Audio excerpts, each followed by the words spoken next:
Hey there, Sugaristas. I'm here with my model today, and I'm going to take you through brow sugaring from start to finish, from preparation to mapping to sugaring and cleanup. So I hope you'll be able to use this next time you have a brow client come in and you're not quite sure what to do.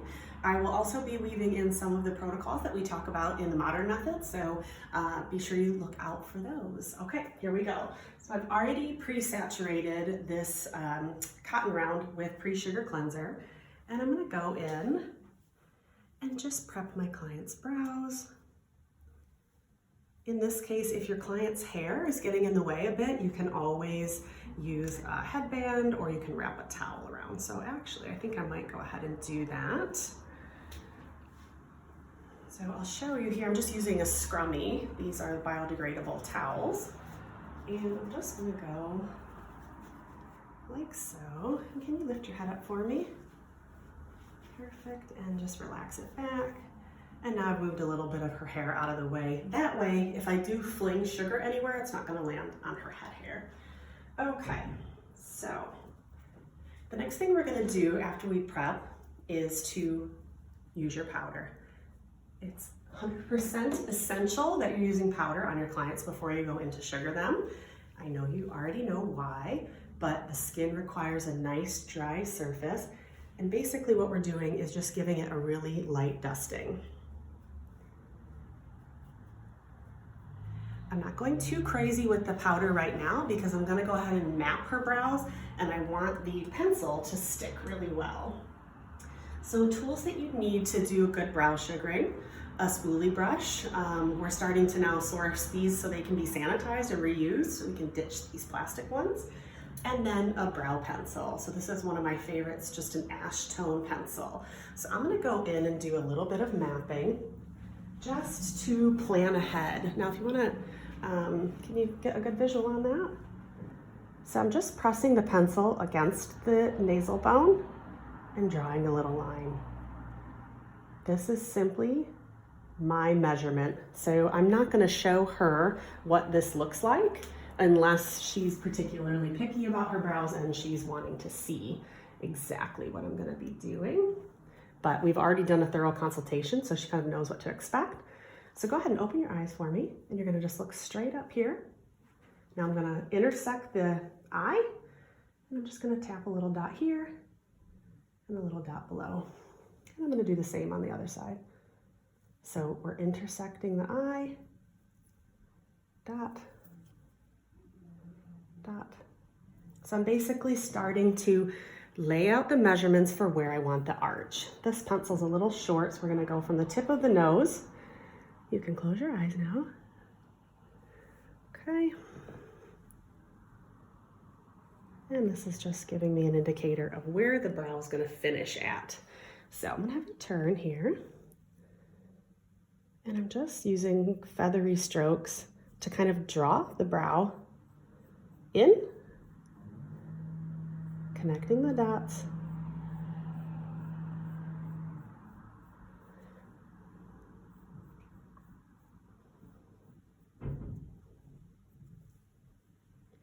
This is basically my loose format for where I'm going to sugar and where I'm not going to sugar.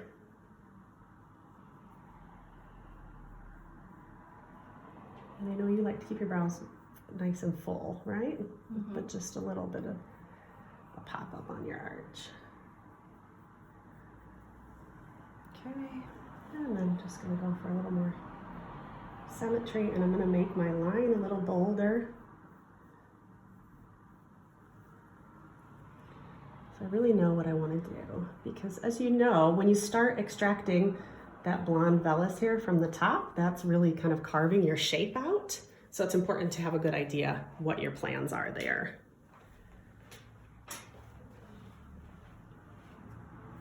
Okay, calm this up a bit.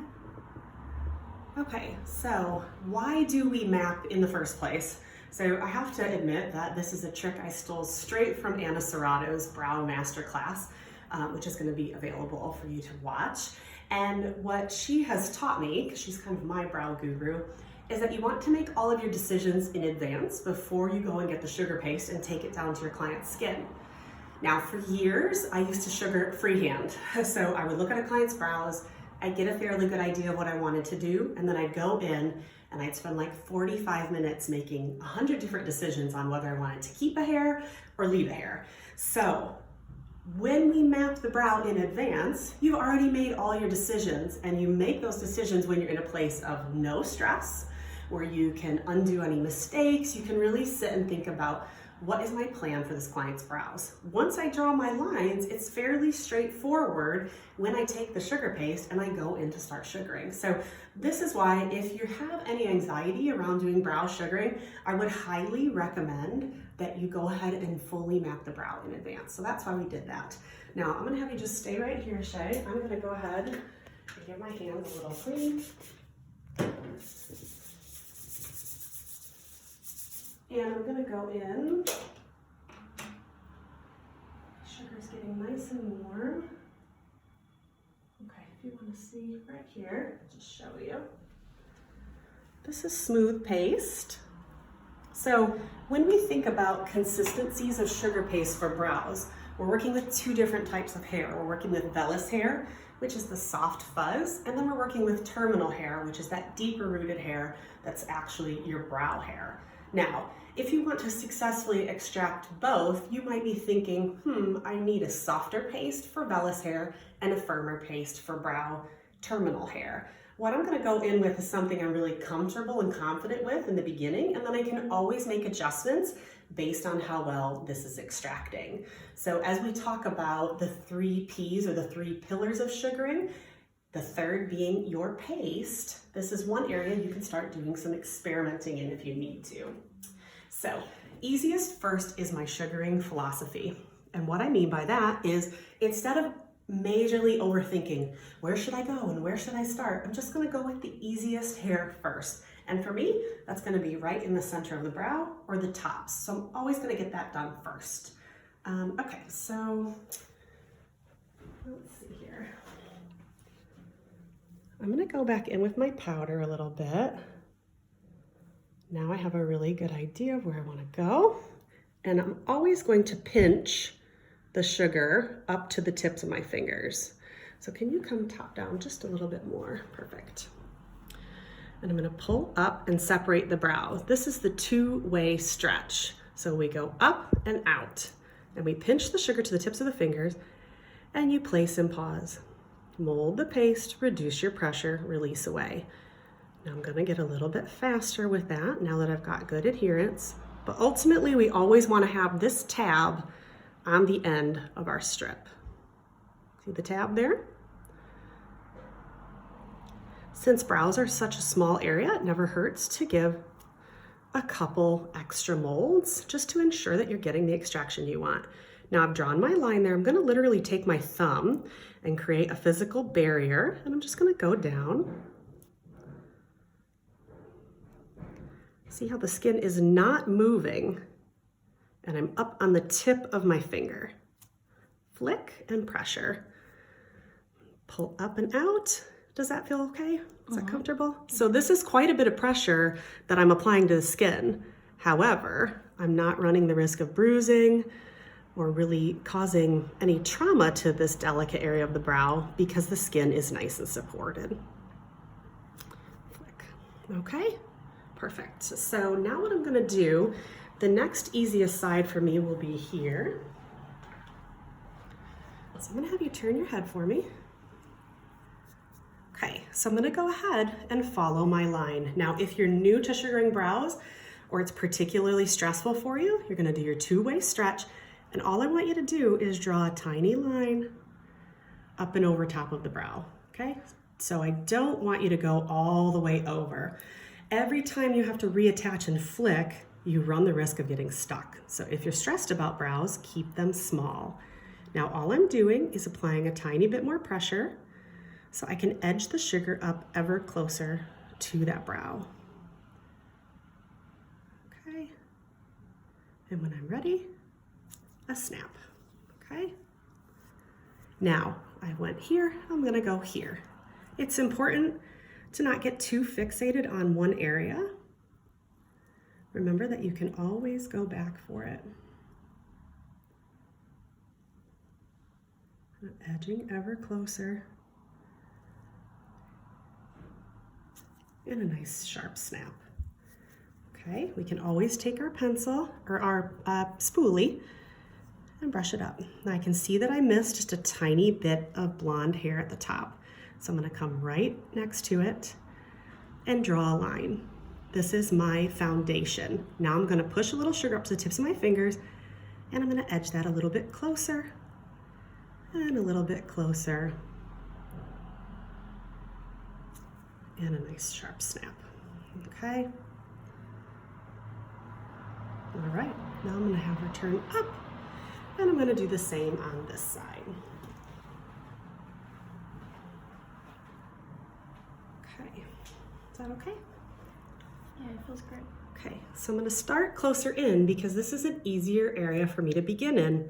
I'm gonna put the sugar to the tip of my finger and I'm gonna mold it forward. 1. Now I'm gonna push the sugar closer to my line. 2. Up on the tip. And 3. Snap. You have to be careful not to restrict your flicks like this too much.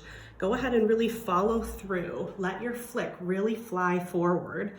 You'll get the least amount of pain upon extraction if the sugar flies off quickly and with follow through.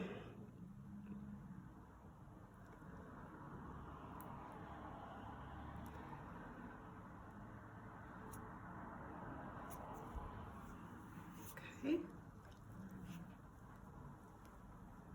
So I've got this hand positioning again. It can be here or here. 1, 2. Got a little less visibility here, so I'm going to come sideways with my finger.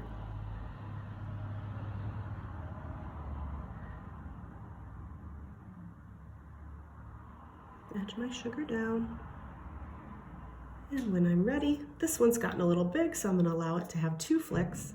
Attach, flick. Okay.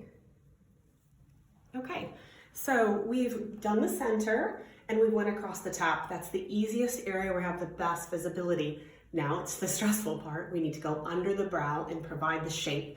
Fortunately, we already planned out what we're going to do. Now, you've been doing vellus hair extraction with your sugar, and if you're anything like me, your finger has gotten quite hot and your sugar is starting to soften. So this is a time in your technique where you might find that the paste you go back in with isn't going to be a fit for that terminal hair extraction, but it's safe to go ahead and give it one shot. That way you know. Before going and blending in some softer paste or some firmer paste that's fresh out of the tub, go in with your paste that's already got a little bit of dead skin and hair and powder in it. Much less likely to get stuck that way. Okay. Now, this is where it gets a little tricky. What we're going to be doing is drawing a foundational line, or what I like to call a sticky trap. So I'm going to lay my trap, then I'm going to take a little sugar from the tip of my finger and I'm going to catch the hairs I want, and I'm going to pull them down into my trap. So you don't need to take this ball of sugar and shove it up into the brow shape. All you need to do is lay it down below and pull the hairs you want to it. If you can kind of get into that mindset when you're doing brows, it takes so much of the stress out. So I'm gonna lift up and I'm gonna keep it small. So first I'm gonna lay my strip. All right, so you can see my strip there. Now I'm gonna go in and I'm gonna tap and pull, tap, tap and pull. Captured that one, so satisfying.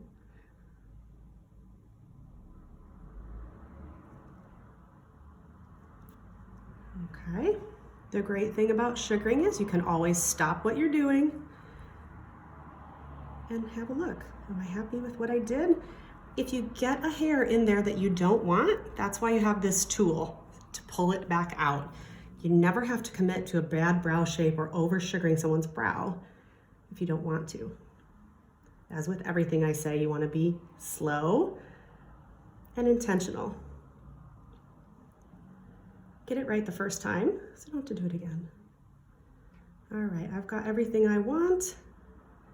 I'm gonna give this another couple molds. Snap, snap. Okay, so we got a nice, good amount of shaping done there, and all I have left are a couple little hairs. So it's okay for you to go back in. If that strip came off quite easily, go ahead and go back in and get what you missed. If you got stuck, or you had a lot of resistance, or you felt that your sugar's getting too soft, that means don't go back in. You need to make an adjustment to your sugar paste. So I'm gonna go in and tap and pull these down. I know exactly which ones I wanna get. Tap and pull. And I'm making a micro tiny strip here to get that hair. Now I want those. I'm gonna come underneath and I'm gonna tap and pull. Tap and pull, tap and pull. And snap. See what a gorgeous shape we did with very little double, triple, quadrupling back over her brow. Now for the underneath here, we're gonna pull the brow up nice and tight, and you're gonna do the skinniest little strip ever, and I like to just go sideways with my finger, okay? So we draw a nice line. If you need to practice that, so if you're feeling stressed about this precision, you can always use your hand. So you could prep your support hand, draw a brow on it, or even with a glove, go in and practice drawing these tiny, tiny, tiny lines. The great thing about gloves is I can literally sugar and practice my flick. So if that kind of small area is causing you a bit of stress, it's really easy to practice that. This is just about precision. Flick, flick. My pressure is incredibly gentle and light. Now I see I've missed one hair here. I'm gonna go under it. I'm gonna tap and pull it down. Sometimes you can kind of engage just the very tip of your fingernail with the paste. So my client shouldn't be feeling my fingernail. However, I can kind of use it to my advantage. And now I've got gorgeous brow shape there. Okay, now we are on to the tricky side. So what makes the opposite brow so difficult? So I'm right-handed, so her right brow is always going to be an extra challenge for me because of my visibility. If I go around, then I do exactly what I just did. So if I go around to this side of the table and I start molding the sugar on, my hand's going to be in the way of the brow. I'm not going to be able to see where I'm going. So we need to be really, really, really conscious of where you're setting the sugar down. So I like to do what I call a backwards flick. So in preparation of that, I'm just going to press a tiny bit of sugar onto the tip of my finger, onto my nail like this, and then I'm going to pump my little sugar ball. Now, just as we did on the other side, we're going to start really small. Now you can see I'm on opposite direction as I should be, and I'm going to lay the sugar down like wax. Okay, then I'm going to go in just like I did before. I've laid my trap.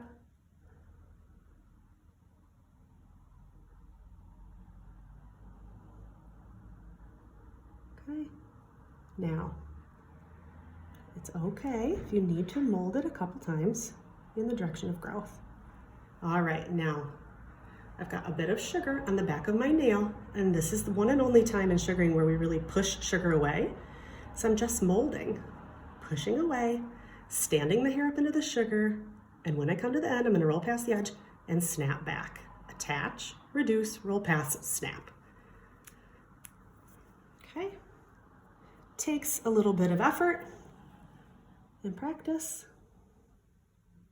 Tap and pull, against the direction, against the direction, against, snap back. Okay. Put it on like wax. Push it away. 1,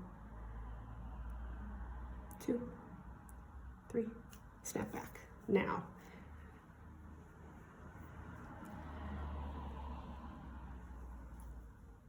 just need to make sure I'm creating good symmetry. You need to pump the sugar like this into a little ball at the tip of your fingers. I'm going to come down and grab this one.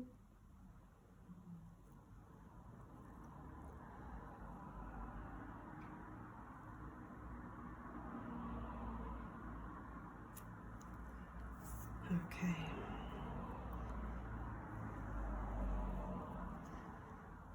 And this arch comes up just a touch more. So I'm just going in, I'm gonna pull up, and I'm gonna come right underneath. And I'm gonna tap and pull out that one little hair that I want. And snap it back. It's got a little less tail naturally on that side.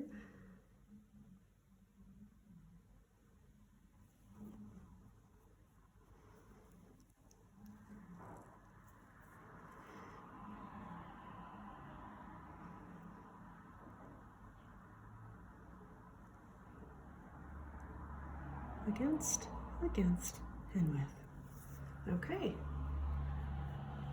All right. So we've done the center, the tops, the easy side, which for me as a right-handed person is my model's left side. Then I applied with the direction of growth and molded against and flipped back towards me, which you can practice on your glove. Now that I'm done, I'm gonna go ahead and take my glove off, and I can come right in with pre-sugared cleanser, body tonic, water, and I'm only gonna use my gloved hand, and I'm just gonna clean that pencil off. Now, if you really went in with the pencil, just a touch of oil or even just a dab of lotion on your cotton round, you can go in and kind of, the little bit of oil that's in that will help remove.